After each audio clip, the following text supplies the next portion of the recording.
Evening, folks. We're back in the Ragz and Jackz stream. We have a special guest this evening. We want to get on for a while. We're off the naughty step a week early for some reason. Couldn't figure that one out. So, same old, same old. If you want to donate to the channel, if you want to ask a question, put an asterisk, start your thing, whatever. There's Tic Tacs in, Butchie Burgers in, Julia's in, Gammon's in. They're starting to flood in now. And without further ado, I said adieu. Our good friend, No Chance. Good evening, boys. Thanks for having me on. I have to say, No Chance. I was just quickly get this out of the way. So I was at Ragz in real life last week over the Easter holidays, and when we were discussing about who to invite on, and your name come up, and I was like, yeah, boom, ask him. We were like, if he says yes, would it be okay if we bought a couple of cheap Tam O'Shanters, spoke in Scottish accents for a bit, as a bit of a joke? I was like, maybe not. As long as you don't do it for 20 minutes straight, I'll let you off. No, yeah. Here. No chance. No chance. I actually hail from Scotland on both sides of my family. My grandfather was from Glasgow, so I have Scottish in me. Right, well, I'll let you do it. Jack, you can't. You're not allowed. I can't claim any Scottish ancestry, mate. No, he claims Northern Irish ancestry. So he's got some Celtic. That's because I've got Northern Irish ancestry. I don't claim it. I can prove it. So I've got to ask No Chance to get this out of the way, mate. The whole Gavin McInnes thing, I tuned in, shit show. Gavin McInnes isn't our guy. We know that. He does have some valid points. He is a race realist. He does understand about crime stats and low impulse control and yada, yada, yada. Yeah, he was an absolute arsehole that night. Do you know why he decided to do that to you? Was it just because he saw you as insignificant, small channel? You know, you didn't come on screen and that. What was his what do you think his mentality was behind all that? I don't know. I think he's got Scottish roots. His mum and dad are both Scottish, and I thought it would be funny to come on a Scottish channel and talk like a Scotsman for a while and just share these bizarre stories about like uncles and aunties that nobody cared about. Like, I don't know the true motivation, but I think he found it amusing until I cut him off, and then he wasn't impressed with that. I got quite an interesting email when I find that actually. Oh really? You did you? He sent me a. Here we go. That's interesting. I'll read it word for word if you want. Please do. If is this an exclusive? Have you read this on the stream yet? No, I've not. No. Well, we've got the exclusive. I've shared it with some people. The aftermath. I was the night of. I go, look, you fucking numbskull. We are doing art. We're in the entertainment business. You get someone way out of your league to agree to do a show. I spend all day doing research, preparing my diatribe. Let me go off. If you get Madonna on your show and she wants to talk about pancake recipes for an hour, you let her do it. And he's went on like basically comparing himself to Madonna and how dare me. And he's saying it was very short-sighted of me to do that. But anyone that tuned in, like, I don't care if you're Gavin McInnes or the Pope. Like, if you show that level of disrespect... I was going to say, that's what it was, utter disrespect. Because, you know me, I'd talk to anyone, I'd have a laugh with anyone, as long as it's a healthy kind of back and forth, it's all in good faith. But that was a complete mess. And I tried to interject a few times and he just dismissed me. I did want to start off light and then go into kind of more interesting questions just to kind of, you know, relax the guest a bit, but no, it didn't go to plan at all. No, I don't blame you for doing what you did. And do you know what? It could have been a great show, couldn't it? It could have been a real big scoop for you. That's the thing, you know. And like the way he says, "Oh, you got someone well out of your league." Like, it's the pedestals these people put themselves on is just Unbelievable, mate. Well, I was warned in advance by people, like big kind of YouTubers that kind of DM back and forth that he's bumped so many bridges in his time. People don't like him really anymore. That's why he doesn't get invited on many of the mainstream shows anymore, because he does think he's got this massive ego. Yeah. They're just like chatting to people like one of the boys. Well, the only other show I ever see him on, apart from his own, is Anthony Cumia's. Aye, they've got quite a good chemistry, good dynamic, I think. They're funny to listen to, but... Well, this is what I'm saying. Like, it annoyed me because, like I said to you, like Gavin McInnes ain't our guy, right? But he does have good points, and he is funny. But he can be funny. He's not funny all the time. I don't find everything he does funny. But yeah, and to go from like, you know, it would have been good to hear him talk. I mean, he's probably done it on 1,000 podcasts, but to hear him explain to people who might have never heard about how he was the Vice, you know, sent to the Vice magazine, and well, they started it, didn't they? Him and a friend. He started in like Montreal, and then they ended up in New York. And that's it. And if you think of where Vice magazine today is with its politics compared to Gavin McInnes' politics, it's day and night. It's chalk and cheese. It's fallen so far. That's the thing. He was talking about the preparation he put into to do his bit that he thought was funny. But I'd done a load of prep because I didn't want to just ask him the normal questions he gets asked in every other podcast he goes on to, because everyone's heard it a million times. I was wanting to ask things about, like, there's rumours about like Enrique Tarrio, that was head of the Proud Boys, being a federal agent, and there was a lot of strange circumstances surrounding him, like not showing up to events that Proud Boys get into trouble, that he get stopped at the airport for like some minor reason, then another time he was prevented from going to another one. Like, there's all these coincidences that made it look like he was kind of an informant, and he was kept out the way when there was a massive clampdown. So there's like a lot of interesting things that he told me in the email, because we emailed back and forth, that there was no kind of no-go areas. Because I like to check, like, is there anything you don't really want to talk about? Like things we should steer clear of? And he's like, no, it's free to go. There was no mention of him setting up a 40-minute diatribe in a shitty Scottish accent, but my reply to him wasn't. I didn't hold back, you could say, but I didn't receive a response after that. But I just basically told him if he thought that, if he believed for a second that I should be thankful for his presence and he's Madonna of the kind of dissident right, if I thought that was his mentality, I would have told him to go fuck himself and not bother. Quite rightly so as well. Quite rightly so, mate. Quite rightly so. I felt the whole thing was just so fucking disrespectful. You're taking, I claim Scottish heritage, but I don't speak with a Scottish accent or stick on a tam shanty and make fun of people.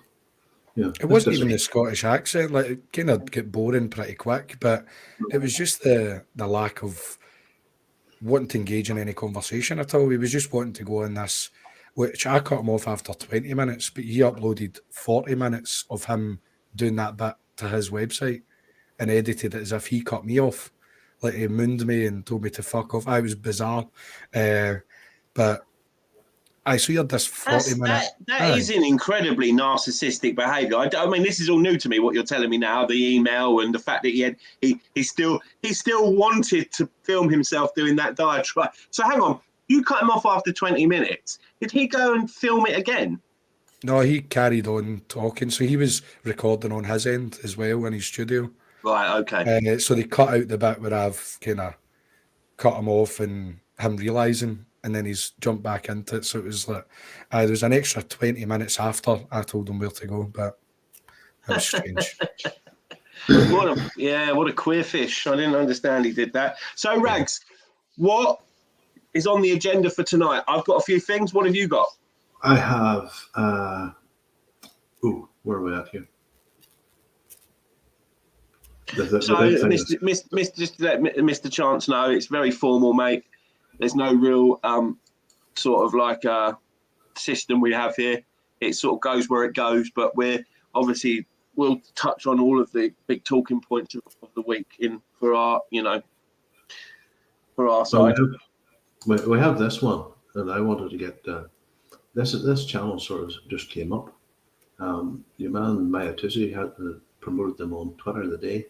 They've been around for a wee while, but here, I'll let you see it here. So that's share screen, beholden truth. If I do that, and I make that bigger, and I hit that. When did you first know your husband had loaned the SNP £107,000? I can't recall exactly when I first knew that. You know, just be very careful, all of us, about suggestions that there are problems with the party's finances, because we depend on donors to donate. There's a suggestion you and your husband will be interviewed. Have you heard anything on that? But no. We have leaks from this body. As I said earlier on, it limits the ability for open, free and frank discussion. Have you been, or do you expect to be interviewed by the police who are looking into your party's I'm finances? not going to discuss an ongoing police investigation on any issue, and I'm not going to do it now. If there are leaks, as with everything else, that gets more difficult to do. Just to be clear, Alison, this is not directed at you, and I'm sure I won't be the only one looking to see whether that is the case or not.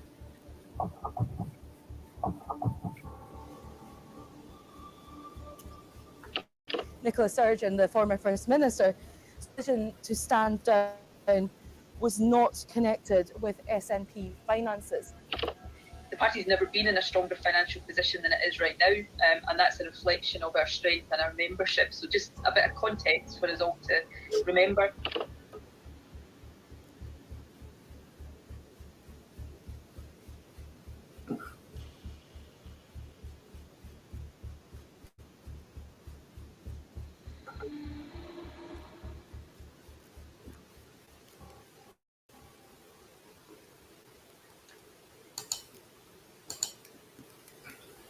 Thoughts, gentlemen?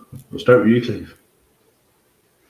That channel's brilliant. They do quite a lot of videos, like short, well edited, kind of. It's pretty good.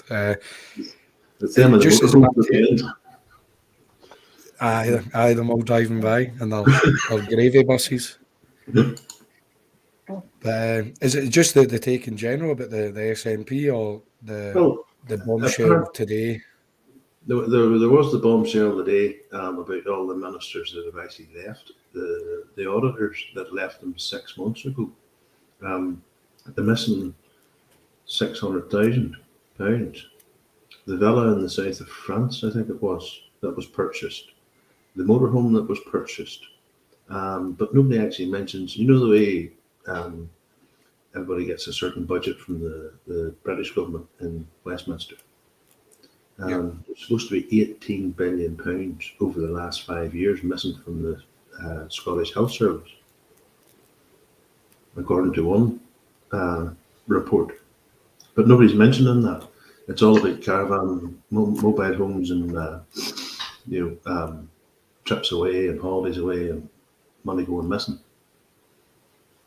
I think the biggest thing is the fact that the 600,000 that went missing was raised from supporters for an independence cause, and a lot of the diehards that would have donated are still kind of backing Nicola's corner. And I've heard people even explain it away as there's a lot of MI5 plants within the SNP to try and divert them, and then this is Westminster trying to do what Westminster do to the SNP because it's always them to blame. But there are also a lot of people jumping ship, which aren't the diehards. There's a lot of people that were just like one-issue voters. They want independence. They're not really passionate about the SNP or the people in charge of it. Like, they're not big Nicola fans, but they've started jumping ship to like Alba. And Alex Salmond has started making a lot more TV appearances, as if he's thrown his hat back in the ring. One of a big kind of sign of the times I saw was there's a guy called Angus MacDonald. He's an ex-MSP. He was a SNP member for 35 years, and he's binned it. He's just went, I've had enough. No, well, I'm no longer a member. And I think someone with like a veteran like that jumping is pretty promising. I was a bit I wasn't looking at it through a good light when the news broke initially. I thought, what's going to happen here is they've had enough time to cover their tracks and you'll see nothing come of it. But as more things have come out, I think there's a lot going on that we have not seen yet, and I think the SNP are done. And it's going to be the Greens. They're going to be the yellow Greens. That's what they're going to end up. They're just going to be this radical wing that they don't really get much of a vote anymore. Yeah. Am I right in saying, Clive, that they've lost 30,000 members since Nicola resigned? That was before she resigned, I think. Right. There was issues with, they weren't transparent with the membership numbers. I think in kind of peak members there was like 129,000, and like I think it was like, when was that? It was say like 2010 or something. I can't remember the exact year, but that was kind of peak. And the latest that was released was during the leadership campaign, which they said had about like 72,000 members. So to go from that to that, they've been hemorrhaging members for long enough. God, it's an exodus, isn't it? Aye.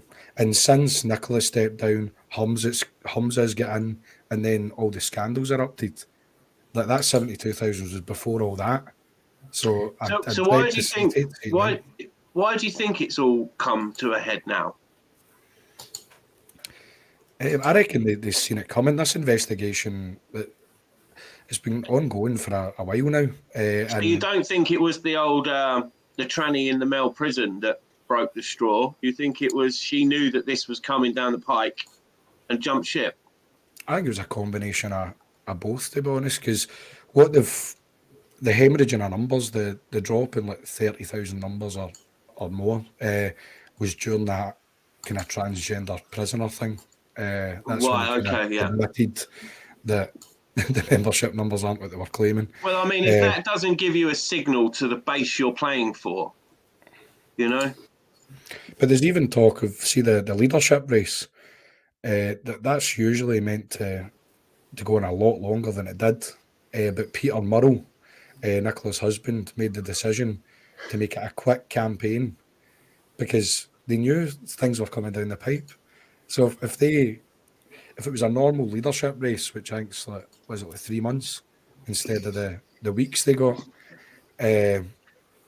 all that scandal breaking during a leadership campaign and Humza being the continuity candidate, it'd be done. He had to rely on people's second choice anyway, so he wasn't leading the polls or anything, but he would have just been obliterated if that all came to light during the campaign. So that's why I think some people are saying they should do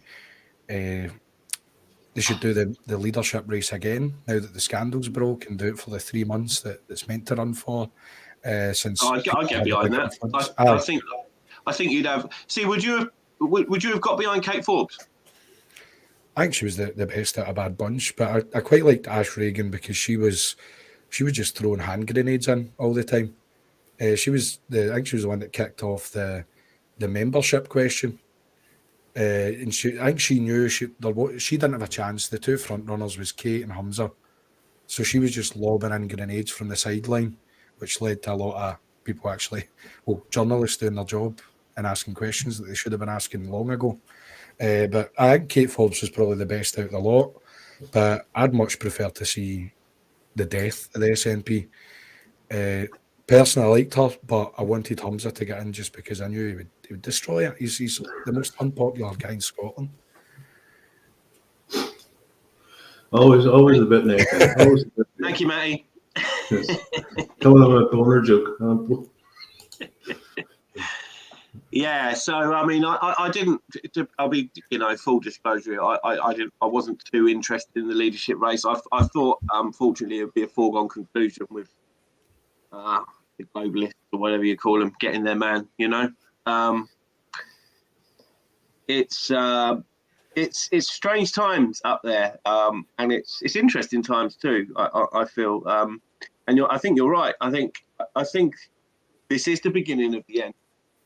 The SNP, I really do. I think it might just be that scandal too far for the Scottish people, especially if it's proven that 600,000 if not more, was siphoned off for personal corrupt gains, you know? No, there's Chaz puts a point in the chat there. Well, that's just what Clive said. Yeah. The SNP will blame MI5 for it. So what are they saying? Are they saying that the MI5 infiltrated the SNP? There's MI5 plants within the SNP that are there to destroy them. All right. The damn English again. Yeah. We furry men are coming to get them in the spaceship. It's just the whole scapegoating of everyone else by themselves it's laughable, it's embarrassing. I think they've done that for long enough. I think it was Mary Black came out, I think it was yesterday, saying we should all independence parties should rally together and focus on our real enemy, which is Westminster. And you're like, that's a look over there. Don't look at the corruption. Let's blame them again and carry on business as usual. But as you say, Jack, I think they've a step too far. They've gone. There's no coming back for this. But Hamza Yousaf's wife came out yesterday and made a statement asking people not to refer to him as Hamza Useless. Racism or something. Because it was racist. I heard sorry, you go, Clive. No, I was just going to say, like, it doesn't matter what race or what ethnicity or background you have. If you've got a name that rhymes with something, people are going to make fun of it. And if you're useless and your surname's Yusuf, people are going to combine the two. There was a boy my cousin, he stayed in a wee town like outside Glasgow, and we used to go to the youth centre that were kids. And the dad that ran the youth club, his surname was Dick. And see the wee boy that went, is his son. Have a guess what his name was. Hid. Sandy. Sandy Dick. That boy got ripped to shreds. You know? I mean, like, he must have been conceived on a beach. Yeah. There's a lot to be said about some parents' choice of names. Like, obviously, you know what your surname is. Why have you given them that first name? I know, it's yeah. Time machine required. Yeah, right. Shall we go from? Shall we move over from the beautiful country of Scotland and over to the equally beautiful country of Northern Ireland and the South, and talk about a certain president's visit this week? We'll get your take on it in a minute, Clive. I think, Ragz, have you got a clip for this? Oh, fire. Yeah. So if I'm sure everyone here is aware, the former Vice President of the United States, Joe Biden, visited Northern Ireland and Ireland for what reason I still don't really know. I don't know why he was here. I don't know what the point of his visit was, apart from to kind of bask in the former glory of the peace deals, the Good Friday peace deals. That's all I can really. Did he come on some sort of pilgrimage to be close to his ancestors and all that in malarkey, to use one of his words? But so while he was here for the 4 days, it was a gaff-filled affair, as you can well imagine. Very anti-British in its sentiment. I'll get to that. I'll get to why. When he met with the Taoiseach down in the south, the time down there, whenever they did the podium talks and all that, there was the great big stars and stripes, and there was the great big tricolour of the Republic. That's great, no problem with that. Up here, when he did his podium speech, it was just stars and stripes, no Union Jack. So there's that. And one of the gaffes he actually did that was a gaff, but I'm not sure it was a gaff. So chat, let me know what you think. If you think he's just that fucking brain dead, he didn't realise. But considering his very anti-British sentiment, when he was talking about the Irish rugby team beating the All Blacks for the first time, he referred to the All Blacks as the Black and Tans, who were the police force over in the quell the uprising. I can only get this one, so if you can find the other one and drop it in the. Well, no, Howard Stewart makes a good point there. Hunter Biden did get through customs actually because there was good crack in Ireland. I got this one. The crack in Ireland was good. He was like, "I'm coming, Dad. I'm coming." Inside his dad, probably. Joe, I can't help but notice your son Hunter is in Ireland with you. And when I seen these photos posted by Senator McGreehan, I thought it was some sort of meme, but they're real.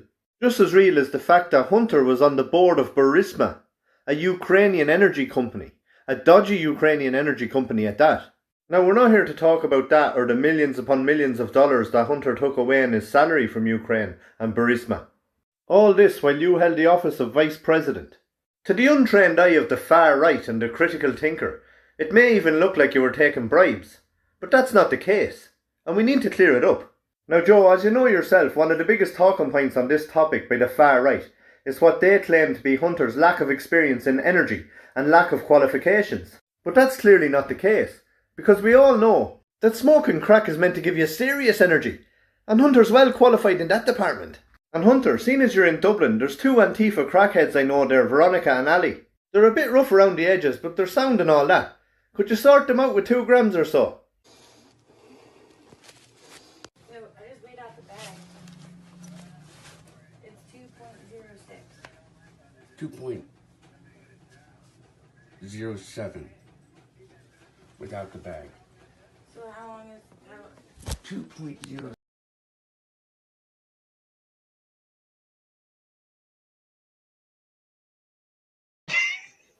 That's unbelievable. Do you know, bear in mind, everyone, that is if you want to believe the sitting president, that is the sitting president's son. And nothing. No criminal charges or investigations into all the corruption with China, sitting on the board of Burisma, getting paid God knows how much a year, 10% to the big guy, right? And then Trump's been indicted, been in court already, arraigned for giving a stripper hush money, which isn't really actually against the law. And they've tried to get him on some bullshit campaign finance thing. I mean, ask yourself why one person's getting a certain judicial treatment, and another person is getting another. But it turns out that Stormy Daniels now owes. Now owes him $120,000. No, it was over 300,000. Oh, right. I've seen a different story. Anyway, Clive, did you see any of of Joe Biden's trip to Northern Ireland on your telly box? The only thing I saw was the kind of black and tans thing, and then the memes that followed. And I heard when he was arriving in Northern Ireland, the weather wasn't great, and I saw people tweeting things like, he's not really good with flight stairs as it is, never mind when it's raining, so can I God help him? But it was just all memes I was seeing. I didn't really pay much attention because I just don't see him as a serious person. Like, he's not the one running things, he's not the one in charge. So I don't know, I just don't really pay much attention to Biden anymore, unless he's like sniffing kids or going out for ice cream. That's the only time I really see him, because everyone sees it. Well, he tried to make friends with a dog. I don't know if you saw that clip, Ragz, where he tried to stroke that sort of I think it was some sort of Pomeranian or something. Yeah. Pomeranian fucking run a country mile away from him. Wasn't interested. I think you said, was it you said to me, or someone said to me, they went, dogs are always a good judge of character. So Let's see if I can find his worth. I know this has been said a million times, but could you imagine if it was, let's say, Donald Trump Jr. or Eric Trump or something that was like measuring out cocaine and getting caught with all these like suspected children that he's been interfering with, and like it'd be wall-to-wall coverage everywhere. Donald Trump would be, he wouldn't even see the light of day. He'd be locked up just for, I don't know, I was going to say giving birth to him, but that's not how that works. I'm getting confused with all the gender stuff now. I think Donald Trump can give birth for being the father, just for existing in his presence. But like, you're locked up as well. But it's mad how the amount of scandals, the amount of things caught on camera with Hunter and Joe, and it's just, oh well, ice cream. Yeah, he's got some sort of that's what would you say that Hunter's got, where he feels the need to film himself in those very, very situations that could get you into so much trouble just for that footage being leaked. What kind of mentality is that? I reckon it's a bit like these serial killers where they'll take snippets of someone's hair or they'll take a bangle. Like, I think that's his equivalent of that. He's in this position of power, influence, and he's got all these I can't remember what you call them again, all these souvenirs of all the things he's done, and it gives him he gets off on it a lot like the kind of serial killers do with their wee momentums. Yeah, I mean, apparently, like, what is it? Who's that? Rudy Giuliani, who was given the laptop first, wasn't he? And the FBI, when they raided Rudy Giuliani, and I'm not sure whether that was to do with a Trump thing or not, but when they raided Rudy Giuliani, they took everything, and he was like, "Well, here's Hunter's laptop," and they were like, "Oh, no, we don't want that." Because it was apparently the laptop from hell, and it wasn't just him smoking crack on a video and banging of age hookers. It was, minors. I don't know that for certain because I wouldn't. People have tried to say, go and look at these images then from Hunter Biden's laptop. I'm like, no, I'm not that stupid to I'm that okay on my computer. I think Streaky Bacon, I might have maybe looked into it a bit too much, but Streaky Bacon's probably got it right. He's just high out his mind. He doesn't know what he's doing. He's just full of crack and he's doing these things. Yeah, I guess there is that. It's, I guess it's a more simplistic way of looking at it. I guess it is just fundamentally the guy's high kite and he's just fucking off his tits and doesn't really know what he's doing. I guess that is But yeah, so I just see there Sentinel ask if we are all drinking Bud Light tonight. I'm sure you are, Clive, right? In solidarity with the Alphabet Mafia. I went and stocked up on Bud Light as soon as I saw that ad because it just motivated me to I was going to say, what's because they're being sold off cheap or something? I mean, attractive girl. Does that count? No, that doesn't count, mate. No. But I mean, attractive women and beer has always went very well. I mean, do you remember Tennant's Lager? They used to put women on their cans. Oh, I just going for that. No. Mm-hmm. Yeah, leggy models in the old tins of tennis because we used to find them up the back of the alley because all the teenagers and all would be drinking it. When you were younger, we were sort of woman on the side. What a woman. Well, I tell you what, who was the peanut company that come up with amazing marketing of putting a pin-up on the bit of cardboard behind the bag of peanuts in the pub? Oh, I don't even know. And as they would be taken off, more would get revealed, and people, blokes behind would be like, "I'll give us 2 bags this time, sweetheart." Do you know what I mean? What a fantastic mark! And I guarantee they wouldn't be able to do that now. They'd be like, "No, you're not." Only if they're allowed to put trans models on there too, and they wouldn't sell any peanuts, would they? It's like peanut catchphrase. But who was it? What's Mr. Chips doing? Who was it today actually found 3 other Budweiser adverts? But that's perpetual stoner. He's an actor. He's supposed to be funny. He's got Seth Rogen. Seth Rogen, yeah. He's appeared in 3, no less than 3 Bud Light adverts with a woman.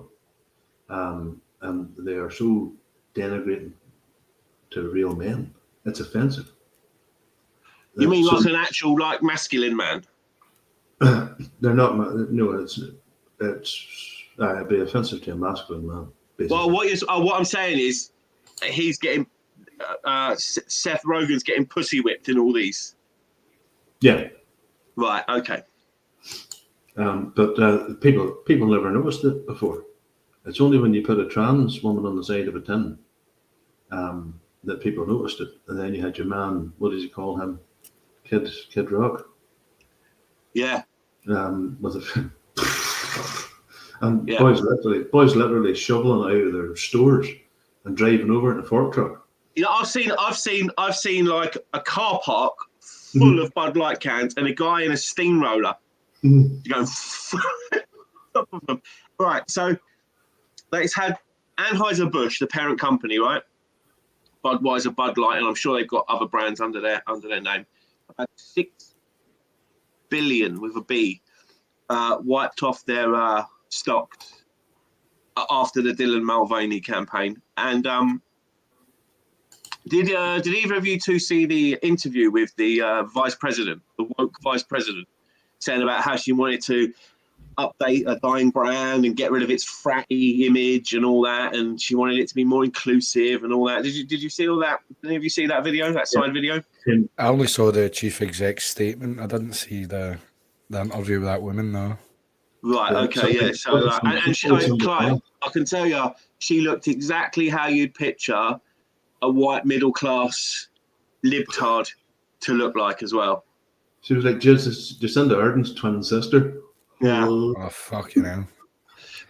Her kid's picture behind her, and there's all rainbows and Oh. She's one of these like mums that have got like 3 trans children. Like, just coincidentally. Yeah. Do you remember the Disney exec video?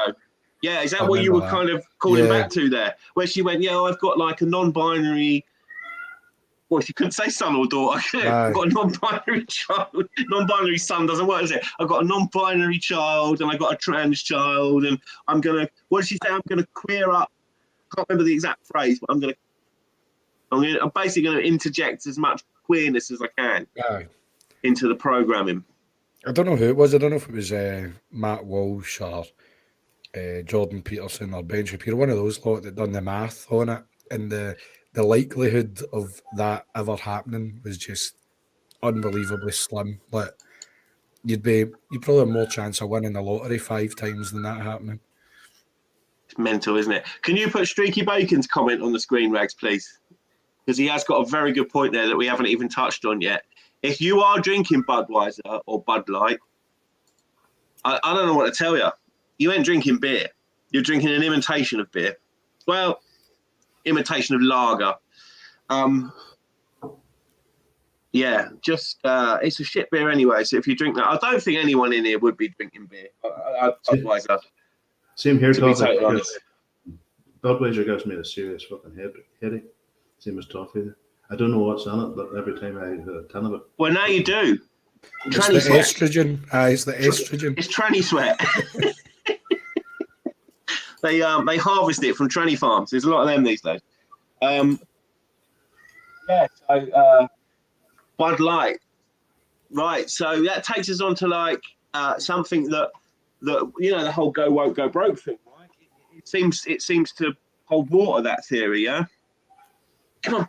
Sorry, my dog's playing up. I think some people have said that you'll not truly see the consequences of it until like a few months down the line, when everything stabilises, because there's a bad publicity and a protest going on, but people might just return to buying it again unless they stick with their guns. But well, Trump Jr. and that, what did you call that one?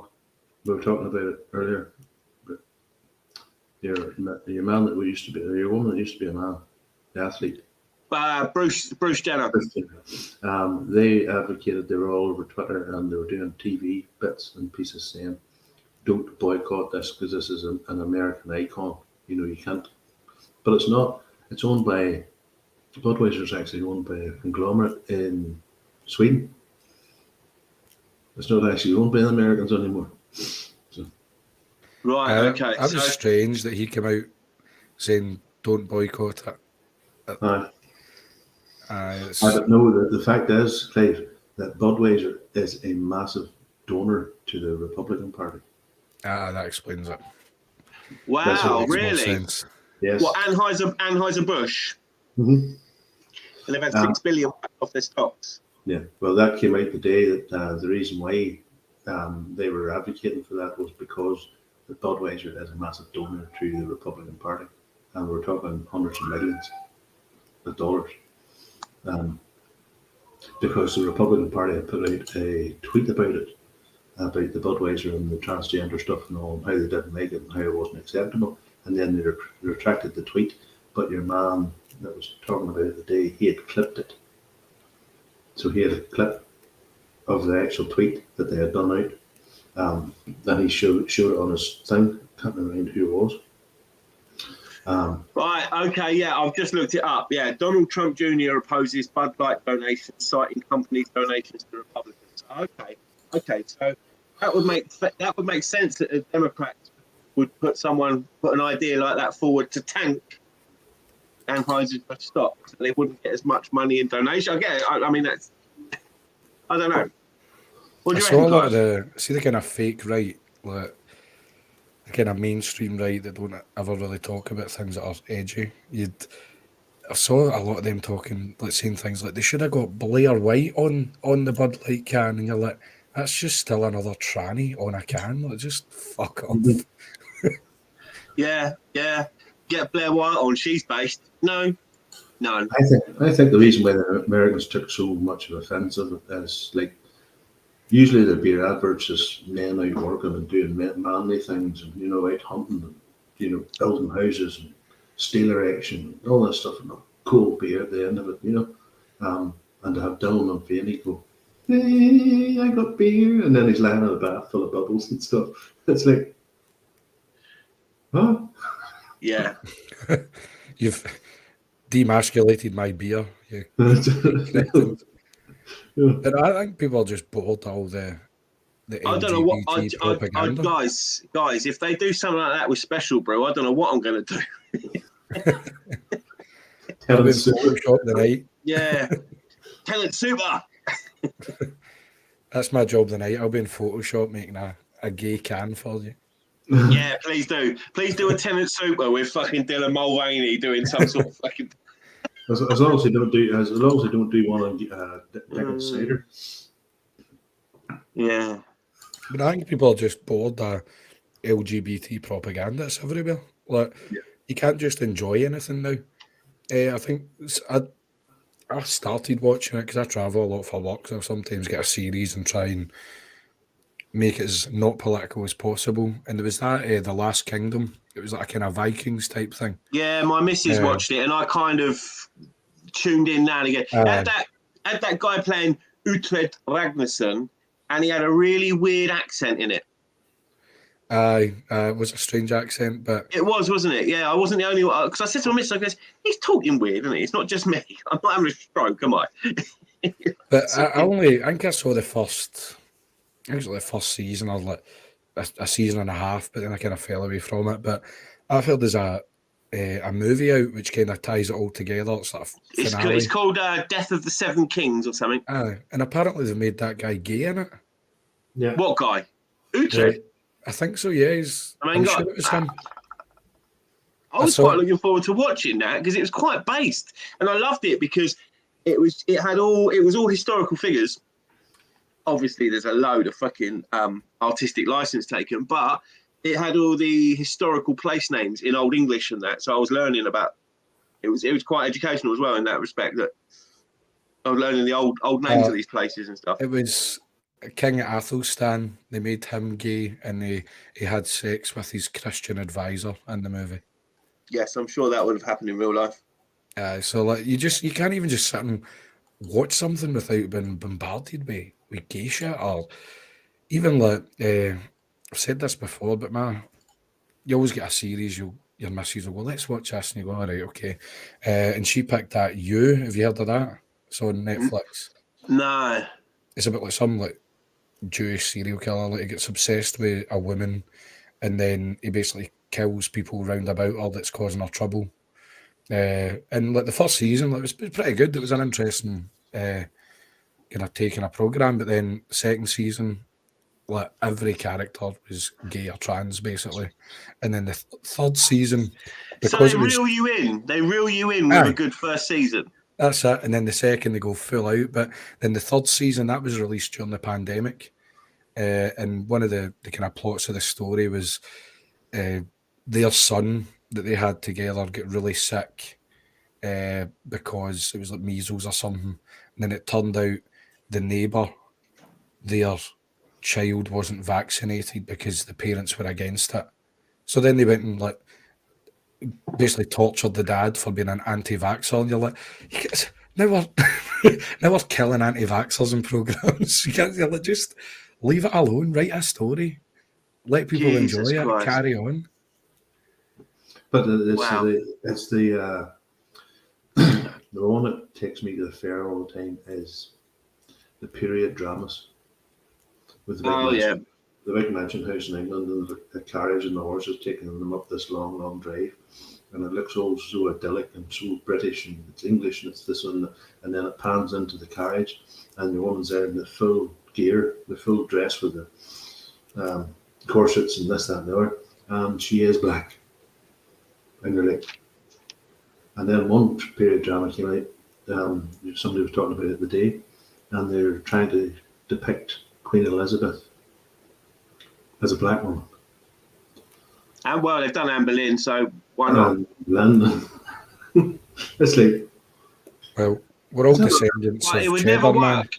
It would never work the other way. You'd never get Jason Statham playing Nelson Mandela. You'd never get away with it. Right? Yeah. It wouldn't The best fly. the best one I saw is they'll not do a diverse remake of what was that called? Tarzan. They'll not make Tarzan black. Definitely not. That's a big no. So my missus has gone to see. She's taken the boy down to see the Mario film this evening, and apparently it's been panned by critics and experts, but universally loved by audiences and the people's. You vote with your money, and it's broken box office records for animated movies on the first weekend. Hold fire. Your man Chris Pratt in that is a very, very devout Christian.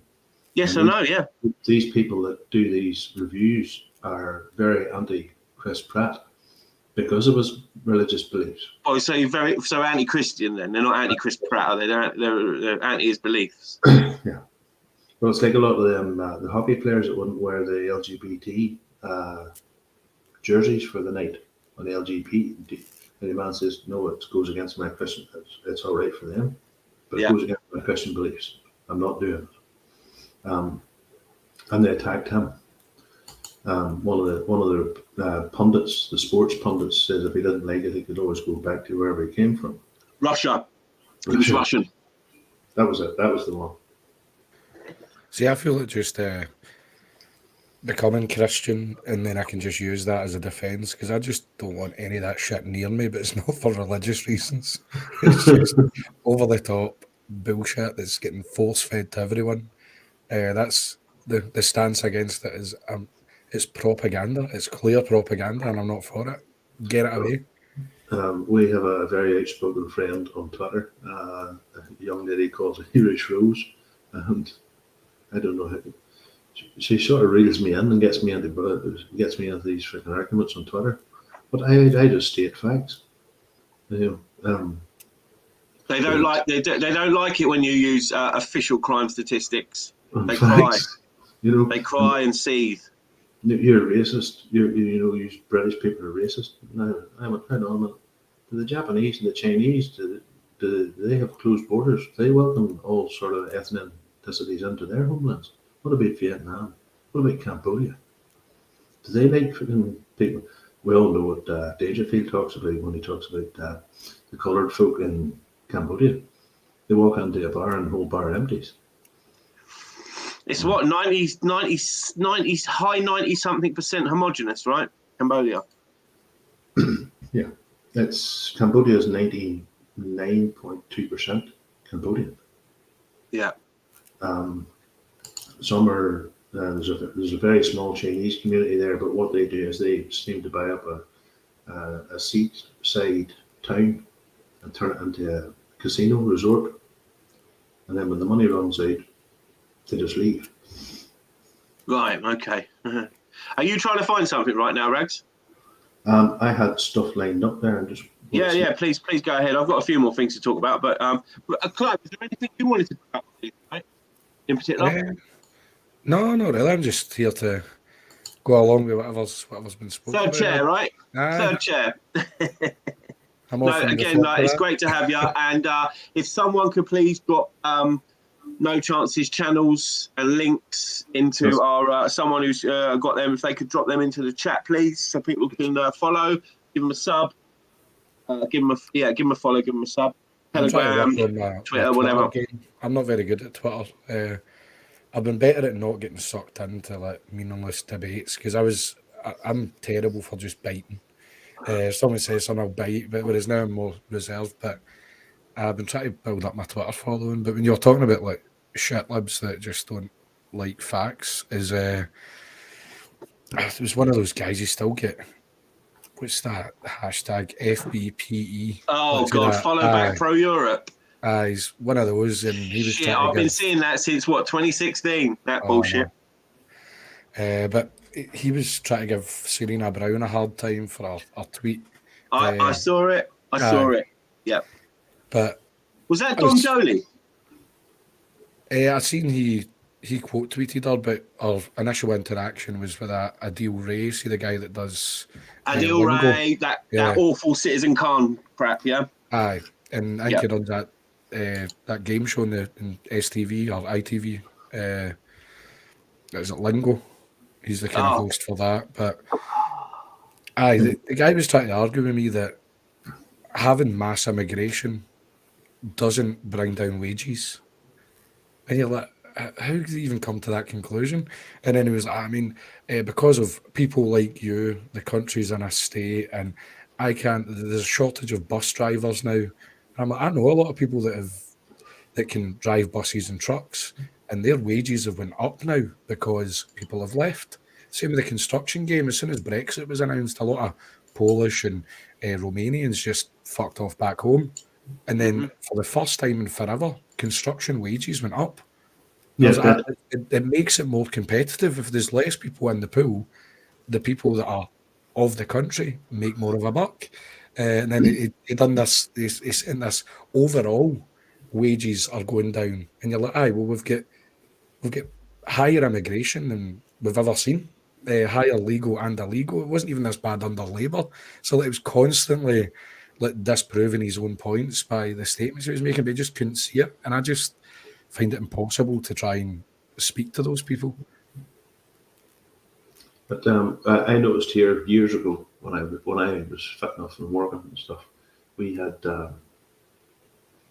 big engineering plants around here, a lot of building going on and stuff, and they came from Poland and things because they were allowed to, because we were still in the European Union, and they worked day and night. But when I got chatting to them and all, they literally said they weren't for staying. They were here to make money so they could build a house back home.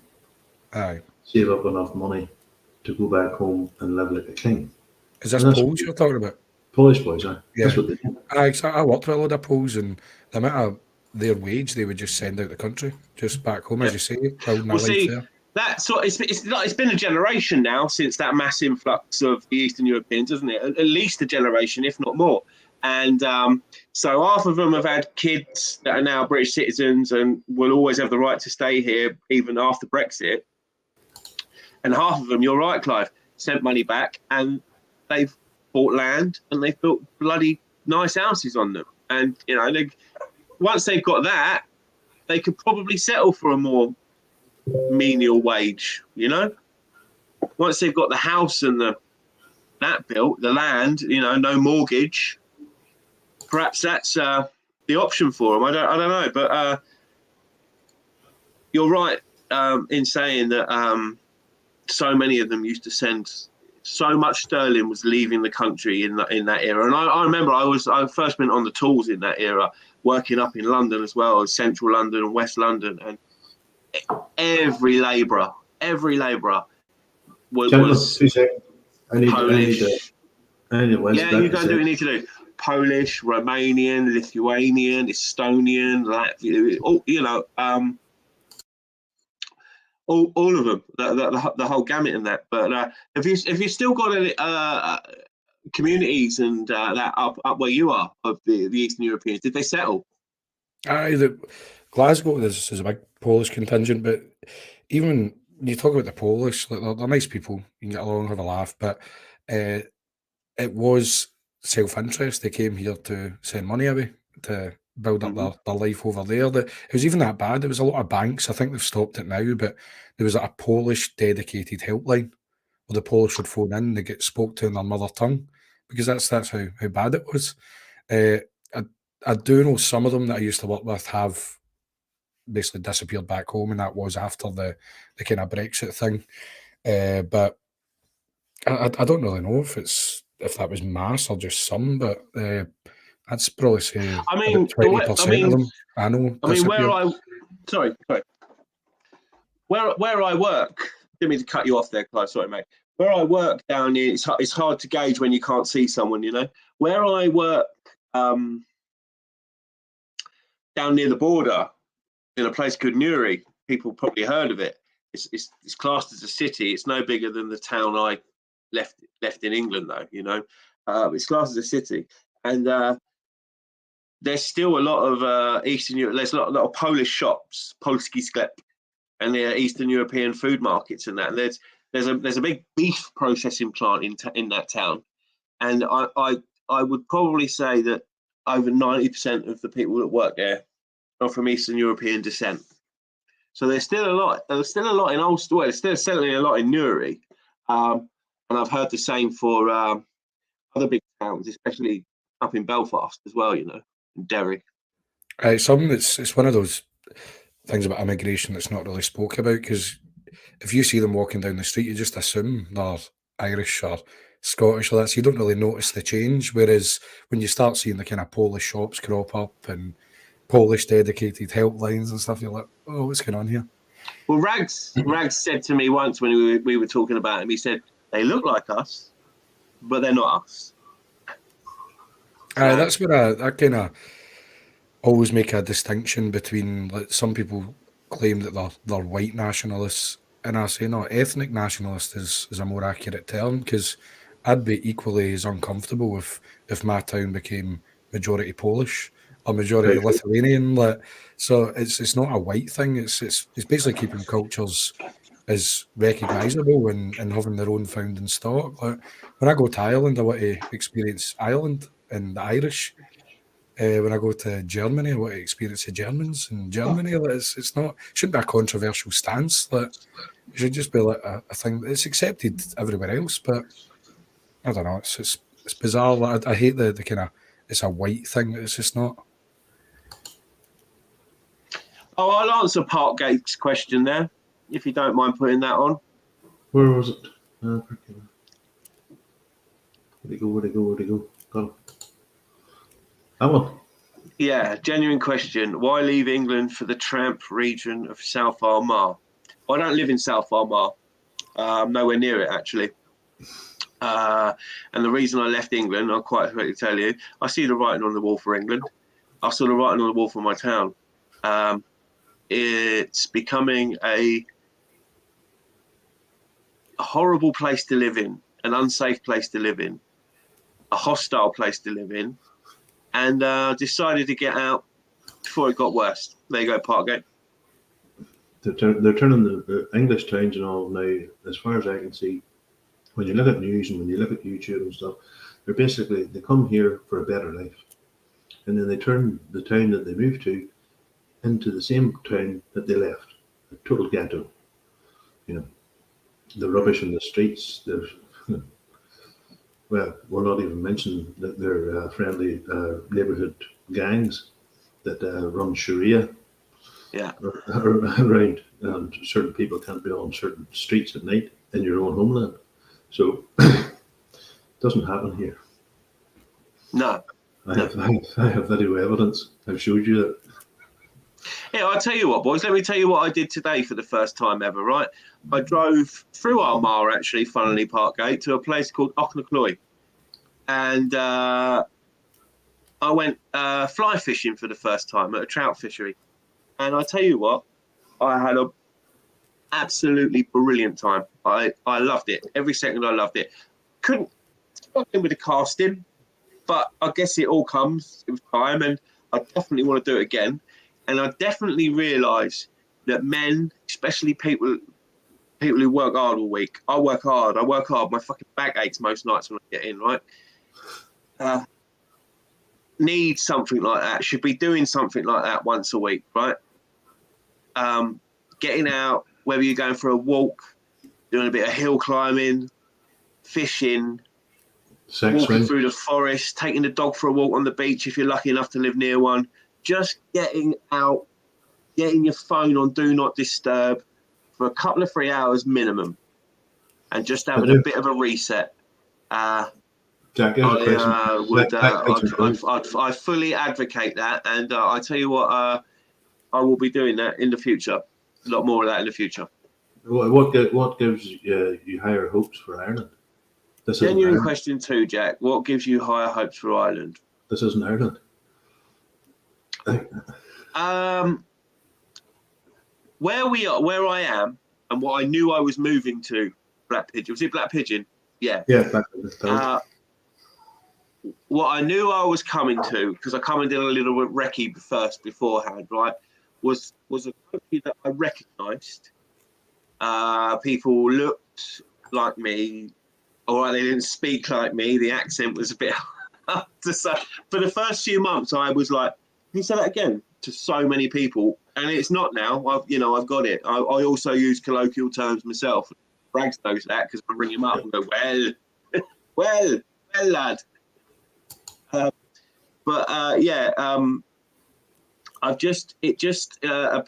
tell you what I tell people when they ask me that, actually, Black Pigeon. Let me put it as clear as that. I say to people that when I was sort of going through puberty, 10, 11, 12, whatever, I started to notice, more of my surroundings, becoming more aware of the surroundings because I was going out on my own and stuff like that. And the place was a pretty nice place in the very late 80s, early 90s. Where I lived, it was a nice place. It was a high trust area, you know. And I just thought England was always going to be like that. And I loved it. You know, I loved even going up to places in London like Greenwich Park and that, you know, spending time up there at the observatory and the National Maritime Museum and places like that. And it was wonderful. I've got no interest in going to London today. I certainly wouldn't want to take my woman there. I certainly wouldn't want my daughter going up to London for a night out, which is probably going to happen, but I certainly don't want it to happen. And the reason I came here is because it felt like this was the England that I expected it to be like when I was 40. There were still massive things going on in neighbourhoods, in roads, in communities, in the wider community. Everyone here is friendly. If I take the dog for a walk and I bump into 10 people, I'll have 10 conversations. And a 20-minute dog walk might turn into an hour and a half if I've got the time. Just because people want to talk. People want to talk about just things, nothing in particular. But yeah, that's that's it, Black Pigeon. That's why I came here, because it felt like the place that I wanted my country to be. And I do have an ancestral tie to this place. My maternal grandfather was born in Derry, and London. Even the unionists call it Derry, mate. I know all my unionists. Right. So I was using gender neutral. Stroke City, it's called. Stroke City, yeah. So yeah, I came here, and also, you know, I met my partner. The partner I met lived over here, so yeah, it's all going good. And I live in a lovely part of County Down, so I can't complain. I work in the city, but I live out of it. So, and when I say I work in the city, it's not a city by any. It's not, when you don't think London or Manchester or Liverpool. It is just a town. You drive across it in 5 minutes. You know it, Ragz, right? Yeah. Yeah, it's all right, Nuri, but the surrounding area around Newry is beautiful. You're in the Mourns. You've got Warren Point and Kilkill and Ross Trevor and Mayo Bridge and all these absolutely wonderful places. And I'm driving around them all day. I'm not in the city. I'm very lucky. Very lucky. I get to see a lot of nature. I get to see a lot of amazing scenery. So, yeah, there we go. Yeah, that's the answer to that question. A bit long-winded, but Clive, let's bring you back in on something anyway, mate. Right, I want to talk about something. I just want to get your it's a very, very quick topic because I don't want to talk about it too much because it fucking creeps me out. But we had Dalai Lamas in pajamas for your kids, right? We had a very weird situation with the Dalai Lama this week. Clive, I'm sure you're aware of the situation. I don't see the problem. You never sucked the Dalai Lama's tongue when you were a kid, no? Is that actually, you saying that, Clive, is that the way you get true enlightenment, perhaps?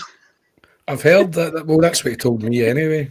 I don't feel enlightened, but maybe that'll happen later on. I feel violated, not enlightened. That's it. Oh, that was bizarre. Like, yeah. Did they know the cameras were running? Did they know they were there? Did you hear the half apology that was given by his PR team? I saw it, but I can't remember. So that they quoted this: the Dalai Lama is often playful. That was it. Yeah. What playful in the same way that Gary Glitter defines playful. Right, I often pick my kids up for school, and you can be playful with our pals, like a wee bit of rough and tumble, you know. But see, if I was to stand at the school gate and ask children to suck my tongue and then go, I was just been playful. I don't think that would wash. I think that reminds me of that Jim Jeffries joke. You remember that Jim Jeffries joke where he says about the he takes his son fresh every morning and the woman goes, "Oh, there's my boyfriend, come and give me kisses," to the baby. And he said, "Can you imagine if that was me and my mates running that place?" Here's my girlfriend. My girlfriend gives me kisses. Aye. Is that the difference between men versus young girls and women versus young boys? Is that what the joke was about? Yeah. Yeah. Exactly that. Yeah, exactly that. But yeah, you're right. The playful. The Dalai Lama's I mean, like, yeah. And he said, he goes, like, I want you to suck my tongue. And like, it wasn't like, I'm thinking was, first I thought, is he speaking in, like, Tibetan? Suck my tongue? Is it like, like, but no, he said, suck my tongue. He was kissing the boy on the lips beforehand and all that. It was most bizarre. Most bizarre. You said it Pakistani there. Suck my tongue. Suck my tongue. But do you know what? Like, I just doing a little very surface level bit of research on the whole Dalai Lama, right? I found out that the CIA fund him $1.6 million a year. But I didn't do the deep dive as into why. But why would they? I have no idea. I don't even know that. Yeah. But maybe the tongue sucking thing is like a cultural difference that we don't quite understand. Like maybe it's a wee game they play where you have to suck the tongue and guess what they had for dinner. Do you know what, right? Some people on Twitter were carrying water for the Dalai Lama and saying, yeah, it's probably just cultural differences. I'm like, no, that would be unacceptable across any culture. Any culture. That an adult, a dirty 70-year-old man in robes asks a young boy to suck his tongue. It's like, and you could be a 50-year-old man in robes. I'm not being ageist. I'm just saying it was beyond bizarre. I found it really, really upsetting. Sorry, my mum quite liked the Dalai Lama and thought it was a nice, sweet guy, spiritual. Yeah, and after that happened, she's like, fuck's sake, they're all pedos. I'm like, yep. The Dalai Lama and everything in between, mate. And everything in between. Bunch of Romans. Yeah, all right. So let's go from Tibet to my favourite country and the unofficial sponsor of this podcast, Ukraine. More specifically, the war in Ukraine is the sponsor of this podcast. So we actually want it to go on for as long as possible, obviously. So, but we found out this week from Seymour Hirsch, the guy who bought us the Nord Stream pipeline.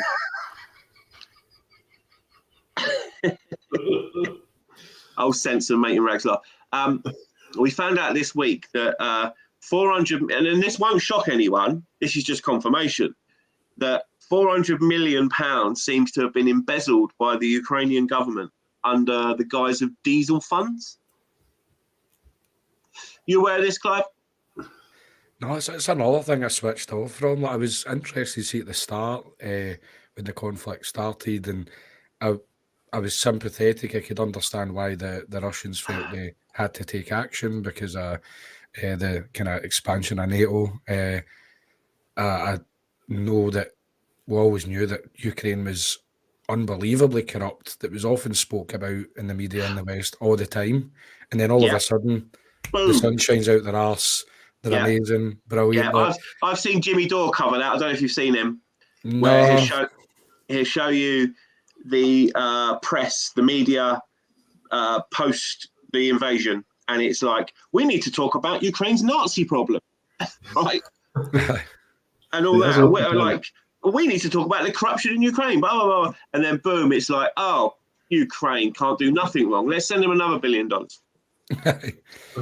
Here, Jack, don't forget the gain of function labs owned by a certain big, massive country. Yeah, because you can't have gain of function labs in that country, so they put them in Ukraine.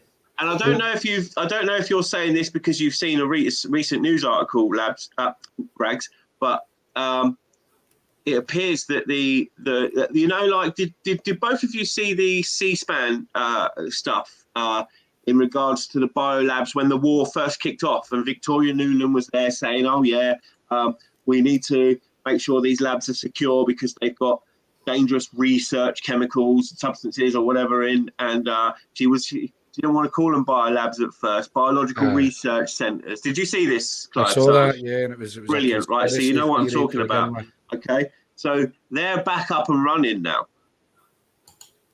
They've been so basically what the program I believe was quietly sort of toned down, because the point I was trying to actually make there that I went off tangent on one was they were both saying, and it was Marco Rubio questioning her, yeah, and he went, so if there was to be a biological attack in Ukraine, you could say with 100% accuracy that it would be Russia that did it. You remember them saying that? And she was like, yeah, 100% it'd be Russia. Right. Well, here, hold fire there. Who said that in the chat there? Streaky Bacon said there was allegedly 27 biolabs in Ukraine. And Sensen is saying Fauci had to shut down the biolabs because they were creating yogurt. No,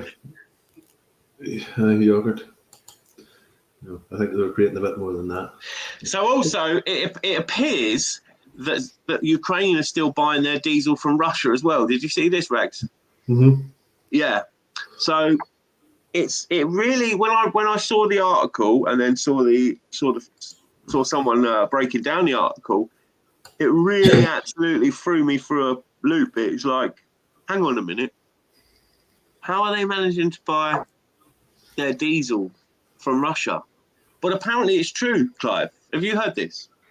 So you're sending them aid to fight the war against Russia, but then they're using that aid to buy diesel from Russia. Absolutely, yes. But they're not using that aid in the right way. Now, recently, Zelensky, I think to appease the West, has had to dismiss 10 generals. And these 10 generals were driving around in the fucking latest Mercs. They were showing off their ill-gotten gains, right? The Andrew Tates of Ukraine and their Bugattis.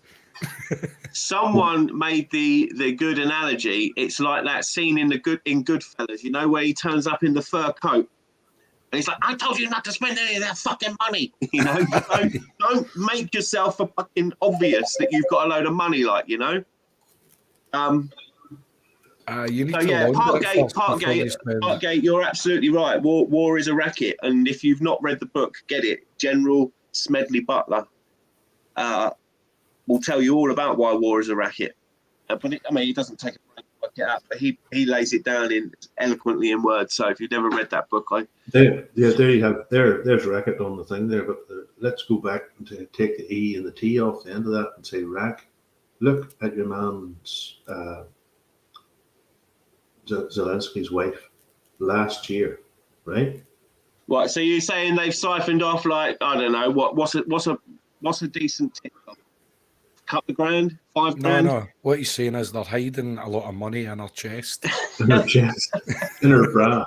So they've constantly been getting bigger then. Aye. There's about 400 million in there. Yeah. I mean, that's some inflation I can get behind. The whole Russia-Ukraine thing's mad, and I'm not saying this is a conspiracy theory or anything. I just think it's convenient that as everyone's get softer on Ukraine, the timing of that was pretty convenient for Joe Biden, because that was the same country where he was doing that quid pro quo thing where he's like, if you don't fire the prosecutor, you're not going to get your aid. And now everyone just loves Ukraine. Whereas if it was still the corrupt nation that it was painted as by the Western media for forever, there might have been more scrutiny on that. I'll tell you what makes me laugh, Clive, is we all know the Azov Battalion are fully fledged neo-Nazis, right? We know that. That's common knowledge, right? Yeah. But the NPC doesn't realise that, because all they get is they get everything spoon-fed to them from BBC or CNN in America, right? So they do Russia bad, Ukraine good. That is literally the myopic look they have on it, or biopic look, whatever. And it's funny to see these shit libs. You know, you were talking about the FBPE people, right? They've all got, it goes FBPE, European flag, right? Ukraine flag, rainbow flag, trans flag, pronouns, right? We know these people. They often show who they are just through their bios, right? It's the pronouns are politics, isn't it? Yeah. Absolutely. Black Pigeon puts up a thing there, because you see it on the Sun on YouTube there all the time, how the Ukrainians are fighting back and they're defeating the evil Russians and this, that, and the other. That's not the case. There's like 76 Ukrainians to every 16 Russians. Well, yeah. Listen, I watch a guy called Scott Ritter. If you're interested in the war in Ukraine, there's a couple of channels that I really suggest that you watch if you actually want the fact. Not pro-Ukraine, not pro-Russia, just fact. One Parkgate mentioned earlier on, the Duran. I've mentioned it on here before, D-U-R-A-N, the Duran. Fantastic stuff. And another one is a guy called Scott Ritter. Now, he was a weapons inspector. And he was in Iraq. He was colleagues with Dr. David Kelly, who died in suspicious circumstances in regards to the sexed up dossier that said that we had weapons of there were weapons of mass destruction in Iraq, when it was a blatant lie and provable that it didn't. He is a very knowledgeable fella, and he does a Q&A kind of thing every couple of days. Scott Ritter, Ask the Inspector. So there's two channels, the Durant, Ask the Inspector. Definitely watch that. But you talking about the death rates, some people think that there's about 25,000 dead Russians. This is these people I've been listening to, this Scott Ritter. Up to 25,000 dead Russian soldiers, but in excess of about 175,000 Ukrainians. And that figure, that's a conservative figure, and the highest estimates are 300,000. Shocking, isn't it? Unbelievable. The men aren't allowed to leave unless they've just fled the country. There's a Ukrainian family actually that they stay a few streets along from me. It's a man, a woman, and the 2 kids. And I reckon I've not spoke to the guy, but my wee boy will play with them in the street at times. But I reckon he's had to just flee the country because he was going to end up having to go into the meat grinder. Yeah, I mean, have you seen the footage of the young men just being pulled out of car parks, shopping car parks, forced to enlist? Yeah, I saw that. Yeah, it's horrific, isn't it? Old men in their 60s as well. You know, it's it's a meat grinder. You're absolutely right. And but here, gentlemen, at least some of them escaped and got to Ireland. The slightly tanned Ukrainians called Mustafa and stuff. They escaped Ukraine at the start. Was that not the very first Ukrainian refugees to land in Ireland? And yes, the guy standing with them. Absolutely. The bloke's face, Clive. The bloke's face. Aye. I did a meme. I did that meme, you know, where you there's a picture of it and then you do a big blow up of his face. Do you know what it reminds me of? It's like, you see the pictures of the families where it's like the son's transitioned. Like where it's the dad standing there next to this fucking tranny that used to be the son, and the face is just like, fucking hell, what have we done? And that was the exact same face that guy had, and I was like, Jesus. But that's what happens. See, if you convince the West that anyone can be anything, like Scotland, I don't know if you're aware, probably are. Just I know you tune into a lot of Scottish people, well, DJ in particular, but a lot of the rhetoric in Scotland is if you exist in Scotland for even just an hour, like you're just as Scottish as everybody else. So then if you apply that logic to Ukraine, maybe that African family stopped in Ukraine for an hour and then made their way to Ireland, and then, yep, they're technically, by today's standards, Ukrainian refugees.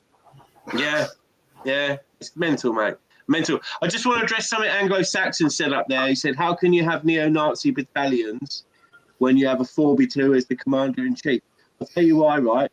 Because if that commander-in-chief steps out of line, he's done. He's only a puppet. He is a puppet. He was put in. He's done. He was installed anyway. He's an installed president. He's not got the popular vote there.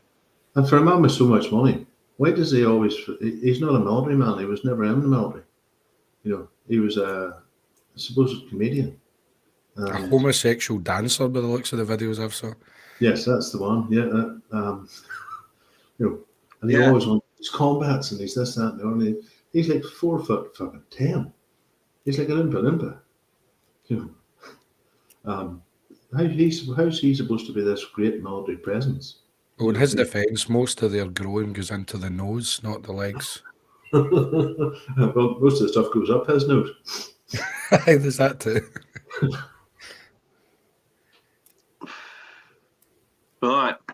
Anyway, right. So we got 10 minutes left. Okay, I want to tell you something that I heard, right? And then give me your thoughts on this, yeah? So I heard, you know how AIs are getting really good now at the speech as well? You've seen the Trump and the Biden and the certain political characters where they've put AI words in the mouth, and it's like you close your eyes and didn't see them because they haven't quite got the mouth right yet. Yeah, I think you're almost there though, right? Yeah, it's like you're going to get to a point soon where it's, you know, they say don't believe your lying eyes, right? It's like you can't believe, you're not going to be able to believe them soon. But this is what I heard, right?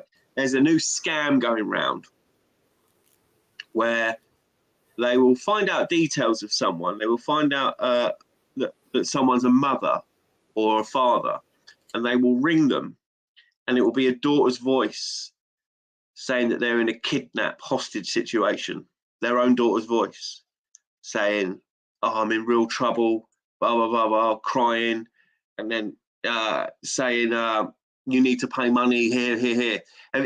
First of all, have you two heard of this yet? I've not heard of the kidnap scam, but that wouldn't surprise me. Like that, there was the email equivalent of that where they would send an email saying, I've been kidnapped or I'm stranded in X country, send me money. But with the evolution of technology and the fact that AI can now, like, I could say certain words and sentences into an AI and it could mirror my voice. So if that exists, like scammers are going to have a field day with that. That makes a lot of sense. Oh, wouldn't they just? You know, can you imagine getting that call and someone who doesn't really know about things and doesn't really know what their daughter gets up to or son gets up to, you know? Fucking Elon Musk has called for a year's halt to AI on Twitter because he says it can be used for nefarious reasons. As you talked about, the voice changing. They have there's videos out there. I have one, and it's a wee woman, Emma Watson from Harry Potter, and she's reading Mein Kampf. You know, the last person in the world you would think to be reading Mein Kampf, but it's her voice. You know. So you were saying they don't have the technology. I've saw some of the kind of poorly put together ones where the mouth doesn't match, or even the flow, like the intonation doesn't really match how they usually speak. But that's the kind of what we're seeing. But there's definitely technology that exists just now that governments and like Secret Service have access to that is perfect. They could put this image that you just believe is like everything marries up the way it usually does. I think that already is there. But the ones we get to play with, like in the privacy of our own home, is the kind of poor one that you can't do much damage with. But just here, well, we've only 3 minutes left. I wanted to play this here. This is from our friend English Bulldog. He's in the chat there. England for the English. Just to get a quick response on it now. Our good friend Simpson, he doesn't start till 9 o'clock, if you can confirm that for me.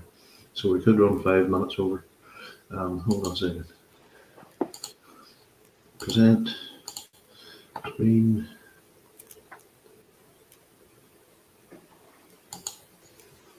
That's it. Many people ask me, how do you use they, them pronouns for a singular person? Well, it's really easy. All you have to do is use it the same way that you would talk about a group of people. So, for example, I, Addison, use they, them pronouns. In that case, you talk about me like this. I know Addison.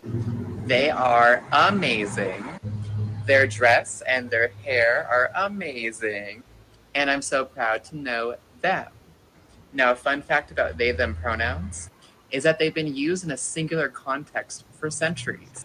Even going back to Shakespearean times, there's actual documentation and literature using they and them in singular contexts. But if that still doesn't convince you to use they, them pronoun, I'll leave you with this piece of information. Our language is constantly changing and adapting. We're evolving to find new terms and language to self-identify. So get with the times. Don't be an asshole.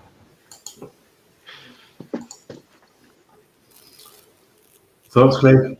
The narcissism that just comes out of that, even the example they used, they are amazing. Their dress is fabulous. You're like, oh, fucking get out your own arse. Like, these people should be locked up in insane asylums, but they need to open them back up again, because that's why we're seeing all this degeneracy and absurdity, that it's the mentally ill being exposed to propaganda on social media and they're just adopting it as if it's their own thing. Like, just lock them away, throw away the key. Can you see the chat? Can I see the chat? Yeah. The Black Pigeon, there's a question for you. See that? This is something that I'm quite annoyed when you hear English nationalists, they'll kind of poo-poo what smaller countries are experiencing. So they'll be like, I mean, the Scottish compared to us don't get that much immigration. The Irish don't, the Welsh don't, blah, blah, blah. But then you need to look at the population we have. Like Scotland, for example, we've got less people in our full country than London itself. And look how quickly London changed within a short period of time. So the population of Scotland's what, 4.5 million or something? It's just over 5. I think it's 5.5. The whole of Scotland? Yeah. So not even as large as London. Exactly. So, and look how quickly that changed demographically. So, a lot of them will say, "Oh, it's not really something they need to worry about as much." Yeah, they need to worry, but not as much as we do. And you're like, well, you look at England, spread out. Like, you've got less to worry about than the smaller countries. Ireland, Scotland, and Wales can change in the blink of an eye if we let it. If these politicians get their way. Sorry. Now, if you look at Ireland at the minute, its population has now reached 5 million. 4 million. The south. The south of Ireland. The south of Ireland. The Republic of Ireland has reached 5 million.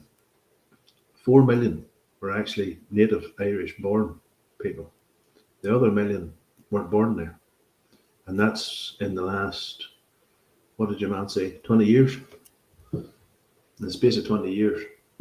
Aye, so consider that. So say there's a million extra in your population over the 20-year period. Think about it, they're going to have kids, their kids are going to have kids, but then we've also got mass immigration. You've got politicians saying in Ireland that they want to bring in, like, I think at one point it was a million people, but then I think they've kind of reduced that a bit to a mere like 600,000, which is ridiculous. But if you put all those kind of factors together, like, Ireland could be unrecognisable in our lifetime. Same with Scotland, if you like it. Well, listen, up here in the north, it's 1.8 million people. So if we get that level of mass uncontrolled shit come here, it'll be over before you know it. But I just, they do things a little bit differently here. Like Ragz has told me some stories of certain places up there, and they run certain people out of town. They won't let them stay. So, but who knows? I quite like the kind of Irish and Scottish spirit. See, when it gets ignited, that you can't get away from it. So I think it will get to a point that there will be a tipping point. I think you're seeing it in Ireland, where you're seeing a lot of protests against the hotels and stuff, and people are just not having it. I think the more known the kind of hotels get in Scotland, the people talking about demographics in Scotland, that will ignite something in them. Because when you look at the Scottish politics, it's all based on, it is, in our eyes, anyone that pays attention to politics, it's fake nationalism. But those that aren't politically involved, that just see independence or Scotland for Scottish people, and the surface level, they see that as nationalism. They don't know they're getting sold this fantasy. But there is a nationalist spirit within Scotland. Ireland, that's well known. They've got a nationalist spirit. There's no. I'd say the Welsh. There's plenty of Welsh nationalists as well. Very proud Welshmen. Yeah, so I think they'll get to a point where they can't hide it, and people will need to answer some questions. I mean, this is something I was going to speak to the kind of PA boys. I was going to get them in a stream at one point, but I was up in Aberdeen the other week, and they've got that hotel, the Hilton Hotel in West Hills. It's got 173 illegals in it. They're in the fucking Hilton. The Hilton, yeah, and that's the biggest. That's the largest amount of illegals in a hotel in Scotland. 173. And I went and had a look at this hotel when I was there, because I was working in that area, and they've conveniently picked the Hilton, which is surrounded by construction. So when you go around that area, that Hilton Hotel, it's just construction sites round about it. There's no local people there. And see, when you go into the car park of that hotel, all the curtains are closed, from top to bottom. Even the reception, there's curtains pulled right over, so you can't even see the reception desk. So it looks abandoned. There's no cars in the car park. The only cars that are there are the construction workers' cars that are next to the construction site. But the Hilton car park is empty. So see, to any locals, if they go up to the Hilton, they'll just think this has been abandoned and it's not in use for whatever reason. They'll not look any further than that. But they don't know 173 illegals are in that hotel, sponging off the taxpayer. I'm still bamboozled that it's in the Hilton. I mean, they keep getting upgrades, you know. That's got a gym facility, nice kitchen. The rooms are lovely. Let's even if you go into Hilton West Hills and just look at the images of the rooms and even the gym facilities, it's could you imagine like rocking up to a country illegally on a boat and getting that treatment? It's bizarre. We're mugs. We're getting taken as mugs, but that like once the trouble starts when these people get released into the community, and then there's more put up in other hotels, and they start seeing. There's one for you, Clive. Sheepdog is actually from Ireland, the Republic of Ireland. There's 700 in just City West Hotel alone in Dublin. I'd be interested to know if that shut down like fucking Fort Knox, like the one in Scotland. Well, there was a footage from inside that was released about a month ago now, I think, wasn't it, Ragz? Of a was that where the stabbing was? No, are you talking about the one in Glasgow? Was there a stabbing in the one in Glasgow? I thought there was one in Ireland as well. There definitely was one in Ireland too. I thought you were talking to me. Yeah, there was one recently in Ireland. Yeah, they stabbed each other. Mullingar. And then, do you know what? I saw the. Listen to this take, Clive, from a shitlib on Twitter, saying we should understand that some of these refugees do not come from the same country, therefore their cultures don't mix. So you shouldn't be putting them together. We're like, yeah, and that's our point. Because it's a point I've made like over and over again. See, when you look at the knife crime in London, it was bad. I mean, it was bad. It was still blacks stabbing blacks, but see, as soon as there's a mass influx of Somalians, that's when things ramped up to a ridiculous degree. Because these Somalians, they view life different than we do. They've been 100%. They've been shown or experienced like barbarism forever. Do you know what I mean? So like they came over, they increased the violence to a ridiculous level. There was a gang called. That's the same for Eritrea, Sudan. They've grown up with civil war, haven't they? Exactly. And there was a gang called the Mali Boys that existed in London. And then see the surrounding gangs, the gangs that already existed before they kind of came over. They either had to match the violence to keep their territory, to keep their credibility, or just cede the ground to the Mali Boys. So then everything, the violence increased. The stabbings increased. Like the incidents were more bizarre. Machete attacks weren't a thing before, what, 1997? It's acid attacks is another new thing. Acid attacks, yeah. The immolation of people, burning people alive. History Debunked did a good thing about it. Crimes that just didn't exist 30, 40 years ago that are now commonplace. Acid attacks, like what is it, a couple of years we hear about, like bad ones. And God knows about the ones that you don't hear about, because, I mean, it was my old man that said to me, you know, this is in the 90s. He said, son, there used to be a time when there'd be a murder in the country and it would make bloody news for days, weeks, right? One murder. Because now they don't even get reported. You don't hear about them. It's going to get to, I think in London for a while, it was like if they come into your shop and they stole anything under, let's say, £50 or £100, they'll not investigate it if it was less than that. But if it was more, they'll then investigate. It's going to get to a point where it's like, listen, if 3 people are stabbed, we'll then come and investigate. But less than 3, we're not interested. It's going to get to that ridiculous level of violence. You bring me on to something. There was some breaking news this afternoon. Another mass shooting, in America, in Alabama this time, right? So I had a quick look on it, and turns out there's been 146 mass shootings this year. Now, it's the definition of a mass shooting that drives that number up. But what it doesn't take into account, what it doesn't separate is, it doesn't tell you about the gang violence involved in that. So there hasn't been 146 mass shootings as you know it, as some deranged transgender person walking into a Christian place and blowing away 3 children, 3 adults, right? This is gang on gang violence that it includes as well, right? And we know what demographic that's talking about, yeah. So I don't know why they put it into those figures. It's a gaslighting figure, right?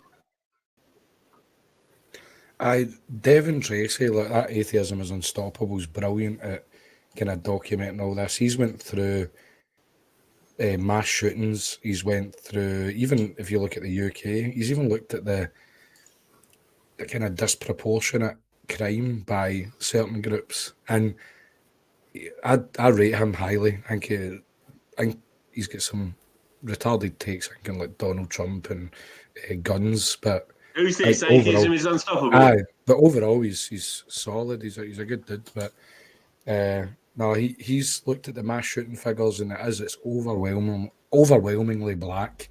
And the thing is that we look at that as they're not reporting it because it makes that demographic look bad. It completely busts their myth of diversity as our strength, whereas the black community, they look at that, see the what do you call them? See that I think the class themselves as black supremacists, but I can't remember the name of them. You on about those the really anti-Semitic people? Aye, like that group and others that like they wear all the kind of combat gear. They've got the berries and everything. But the Black Panthers. Aye, like that kind of mob. They see that as they're not reporting on these incidents because black lives aren't valuable. And you're like, no, that's not what's happening at all. If you look at how much we bend over backwards to anything black related, and if it's a black on black thing, they ignore it. But if a white person like looks at a black person the wrong way, like there's even incidents of like dog walkers that have spoke to a black guy the wrong way while they've been walking their dog, and then that's like mainstream news. Like we're very good at bending over for them, but the reality is that it will bust the myth of this diversity push that they're doing all over the place. That's why they don't talk about knife crime in London as much as they should. That's why they label stop and search as a racist endeavour when it's not. Like, if you look at Glasgow back in the day, Glasgow was like the fucking stabbing capital. I think I don't know if it was if it was Britain or Europe at one point. Loads of men from a certain generation have got stab wounds. The Glasgow's now. In Scotland, right? Exactly. I've been stabbed in the leg. I've got a scar for that. I was stitched up. But it was the stabbing capital. I'm pretty certain it was Europe, but don't quote me on that. But the model for London, the stop and search model, was all based on how successful it was in Glasgow.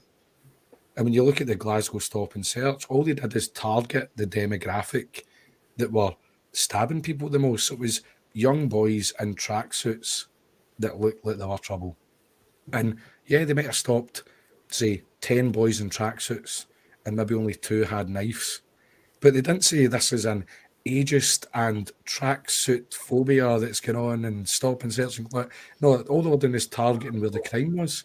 And the same thing's happening in London. It happens to be black people are stabbing people en masse. So they stop black people. It'd be a complete waste of your time if you're stopping old grannies with the fucking basket they're wheeling up the street with their messages in it. But a waste of time, resources, taxpayer money. Like, it'd be pointless. But it's fucking, it just annoys me. Everything, the rhetoric up and down the country, or the West in general, it's just all. It's not reality we're operating in when you look at mainstream rhetoric. Yeah, Clive, was it the Black Hebrew Israelites you were trying to think of? I think it was the Panthers and the Black Hebrew Israelites. They're probably Have you seen some of their encounters on the New York City streets? I've saw them getting white people to kiss their boots, which is disturbing. No, I've not seen that. Have you seen it when they talk to Jewish people? I've not actually, no. Yeah, have a look at that. That's interesting. Right, okay. I'll make you smile.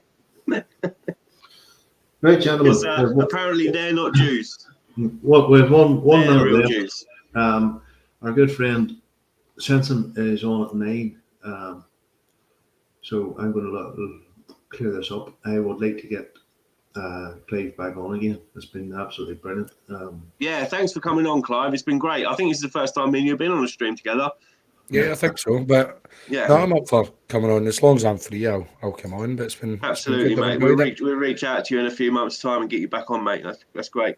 I'm going to play you out with something. I'm going to play something here funny before we finish off with a play. Oh, a little bit of a palate cleanser, a little bit of an amuse-bouche, right, Ragz? Yeah. It's not Gavin McInnes mooning me, is it? No. Did he do that? Did he have a kilt on? He had a kilt on and mooned me at the end in his edited version. That was probably the funniest thing he done, that full thing. This is on my Rumble channel, so if you want to follow me on Rumble, folks, I'm over there, and the links are in the description. Please do follow on Rumble, because there might be a time in the very not so distant future when all of us are operating off Rumble, right? Hey guys, it's Taylor. It's day 6 of girlhood, and look who I got! Look at this cool Bud Light tower they sent me. Bud Light sent me so much cool stuff because they're so inclusive. Look at this Bud Light tank top, and I've obviously been drinking a lot of Bud. I also might be pregnant. Don't tell anyone. They also sent me this. Check this out. Ready? They sent me a Bud plug. Look at this. Ooh, it's gonna get me nice and loose and relaxed. I'll put it right in my Heine can. Now for the best part. It's going to be 3 weeks before I get my cis-white toxic coccyx cut off. Bud Light sent me a temporary wee-wee so I don't have to have that patriarchal schlong hanging from my little girl pouch. And Bud Light is so thoughtful, so you can have a limp bud. Yes! Look at my bud bulge. Shake it, shake it, shake, shake it, shake it. Or a raging bud boner. Cheers, girls. Bud Light. Let's drain that main vein. Oh, yes! Yum! It looks like piss. And it tastes like piss. So refreshing, so consistent. Bud Light. Cheers. Grab a bud. For them to redeem themselves, they should pay that guy for his content. And then They just really run that fucking as their should, anchor. shouldn't they? Can you imagine that? They were like, this is the new face of our brand. I would start buying Bud Light, which I've never drank before, if they I'd put buy that it. person. I'd buy it just to put straight down the drain. It's like been a great stream. Fantastic. Thank you for everyone who contributed in the chat. It's been great to see you all. Thank you. I think we hit 60, 65 people tonight, which is fantastic for our little stream. Oh, we got very to 75 appreciative at one stage. Every single one of you. That's the truth. So, we got to 75 at one stage. So I'd like to thank you all for coming. I don't know who we have on next week. No, to TBC. To be confirmed, but we'll have a guest. And then the week after that, we have our resident guest, our end of the month guest, the Angry Breakneck. So I will let you all go. And as I always finish out with, God bless, or in my case, Odin bless.